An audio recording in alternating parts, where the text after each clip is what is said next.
Hello भाई gas, आज हम सुनाने जा रहे हैं एक गाना। आप लोग को मजा आएगा या नहीं आएगा कमेंट में जरूर बताएं।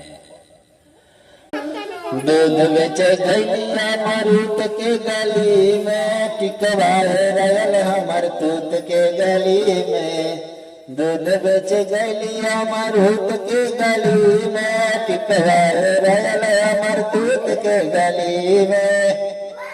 सास कहे मार मार ननद कहे भाग भाग, सास कहे मार मार ननद कहे भाग भाग। हरमजाद कहे चल कोठरी में, सैया हरमजाद कहे चल कोठरी में।